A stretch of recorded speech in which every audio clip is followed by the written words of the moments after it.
Hey guys, today I want to cover all the things I've added or removed from this 2021 ZX-10R. Now, since I picked up this bike last April, I've only put about 1,000 miles on it.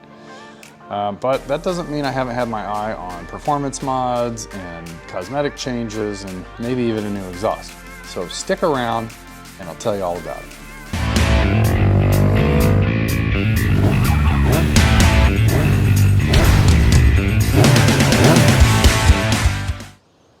Okay guys, first let's tackle the easy stuff and go over a few of the cosmetic changes I've made to the bike. Now, I'm going to apologize up front. I do not have stabilizer on this camera, so it might be a little shaky, so I'm just sorry about that. Kawasaki does a great job of outfitting their higher end bikes, but sometimes they make weird decisions when it comes to the last touches that really puzzle me. So let's take, for example, their use of bare metal style fasteners all over the bike.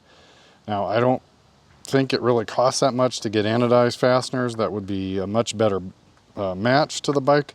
But as you can see on both this bike and on the ZX6, they use these bare aluminums. So I've gone out, I've checked on Amazon. They have replacement kits for about $20, and it comes with all the fasteners you need to kind of replace all of those bare metal style bolts with, you know, with these little anodized black ones. Now they're kind of cheap. I wouldn't depend on them for strength, but for holding plastics together, I think they're just fine. Now, I've also replaced the windscreen on this bike with a Puig, I don't know how you say it, Puig dark smoke windscreen, which I picked up at Revzilla for around $100, I think. And I really like the way it looks. I think it looks amazing, especially with the new black hardware that I put on. I think it really pops on the bike. And I thought about going with a completely blacked out one, but when you're in a tuck, you really can't see there. So I just went with the darkest smoke they have. And I think it actually looks really good, especially from a distance. Moving to the center of the bike, I added frame sliders. Obviously, I think I made a video for that. I'll link it up in the top, or I'll put it down on the bottom, I don't know. Anyway, those have been fine. I haven't had any problems with them. Those are the Shogun style ones. And then back here behind, you know, your foot pegs, I've got these new carbon fiber heel guards. Now I think they look pretty good. They're, you know, they're very durable. I think they look nice. They're darker color, better than the aluminum ones that they had on there. I got those for the ZX6 as well. I bought them all at the same time. I'll put a link to all of this stuff down in the description. All right, next, where the rear passenger pegs were, I've removed those, but I don't have a block-off plate yet for them. Unfortunately, these things evidently are perpetually back-ordered.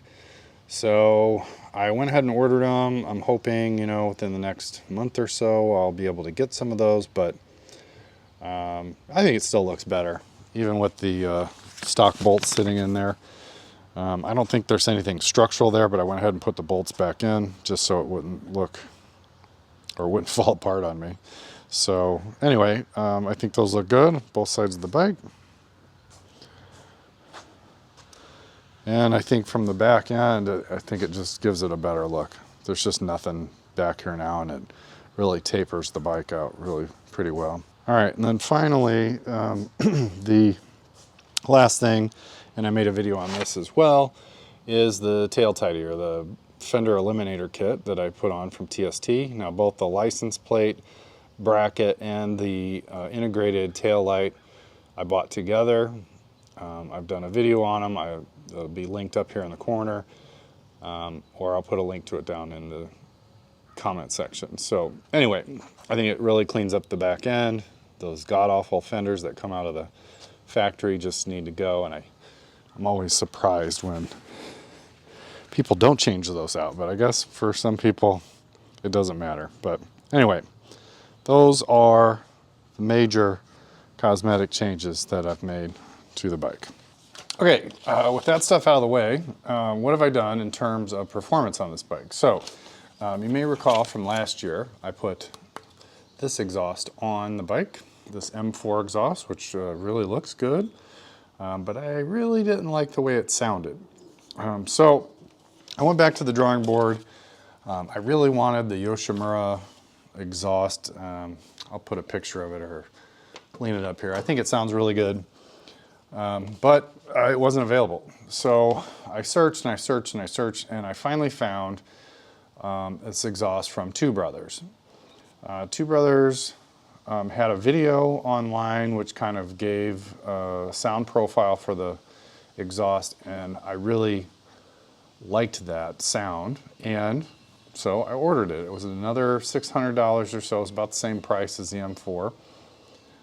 It took a week or so to get here, but I've got it on the bike now, and I really like the way it sounds. I don't think it makes any difference at all in terms of performance other than giving me a more free-flowing exhaust. It takes the catalytic converter out of the equation, that rear chamber that I'm not a huge fan of. Okay, so here is what the bike sounds like now with the new Two Brothers exhaust.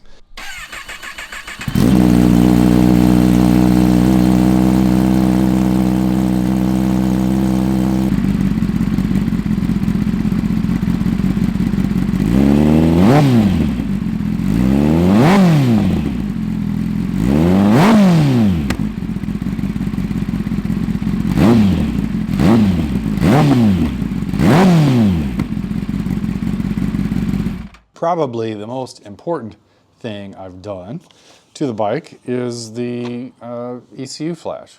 Now, there are lots of options today. As of me recording this video, Woolwich has come out with their, Woolwich or Woolwich? I don't know which. But they've come out with their software. There has been an option for Brentuning, but I know a lot of the shops like Two Wheel Dyno Works, More Mafia, all these guys have the Woolwich software now, and they are offering mail-in ECU services. Now that's great and all, but I ended up going with Brentuning because a couple of factors. Now it's probably twice as much money, but you do get the little flasher unit and you get the software emailed to you. So you don't have to remove your ECU from the bike. You're not going to throw a code because it's being powered on by another device. It just has a number of advantages, like being able to flash it back to stock if you want to, anytime you want to. So if I have to take it in to the shop or if I want to sell the bike or whatever, I have a device that can easily do that in a few minutes. Now, to be completely honest with you, the results I've seen out of Woolwich software and out of Brentuning are basically the same. And so what I'll put up on the screen is what the basics are of an ECU Flash. The bike gets de-restricted, which generally involves, disabling the O2 sensor, taking the top speed limiters off, and basically just opening up the bike so that it can do what it's designed to do, and that's go really, really fast. They also take the rev limiter and increase it up over 14,000 RPMs. They set on this bike with the Stage 2 Flash, they set it to 14,400 RPMs, which they say is safe, and I think that's fairly consistent with what I've seen out of More Mafia and a couple others. I think anywhere between 14.2 and 14.4 is acceptable. They do change the air-fuel ratio on the bike so that it gives better performance. It's not going to run so lean with the free-flowing exhaust. They will make adjustments for if you have a sprint filter in it or one of those high-flow air filters. They make changes to the fan-on temp so that this bike runs a little warm. So I don't think it usually turns on until like 205 degrees. Now they kick the fan on at 195 degrees, and I think that's pretty consistent with all the tuners.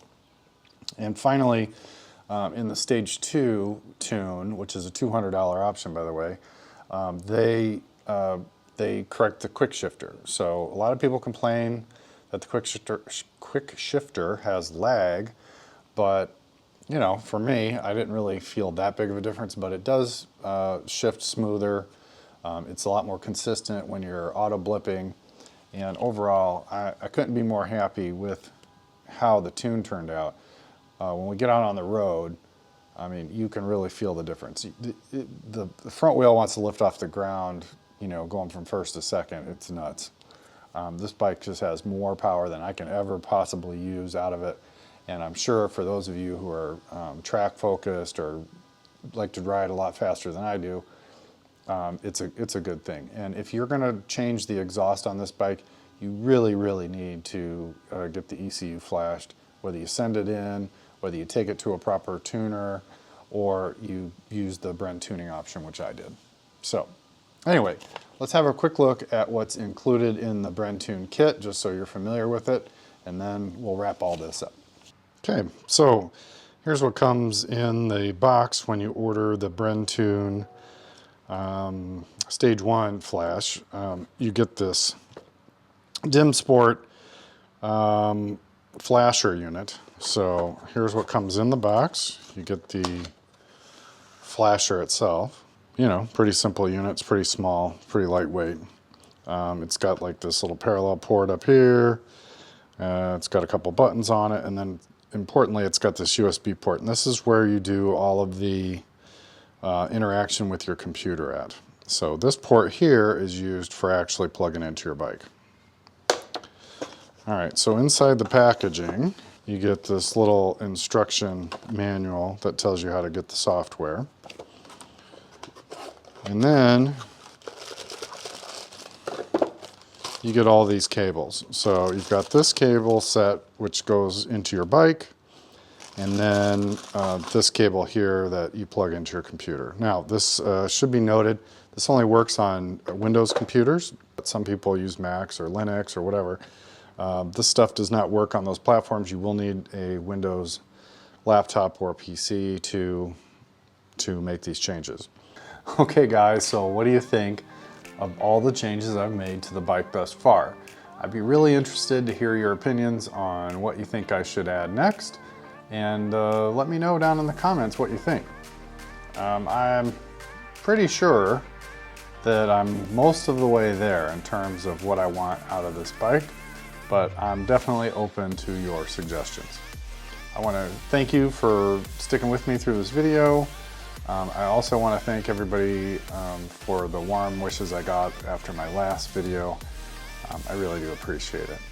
So, like this video if you think it is valuable, and consider subscribing to the channel so you don't miss out on any future content. So until next time guys, thanks for watching.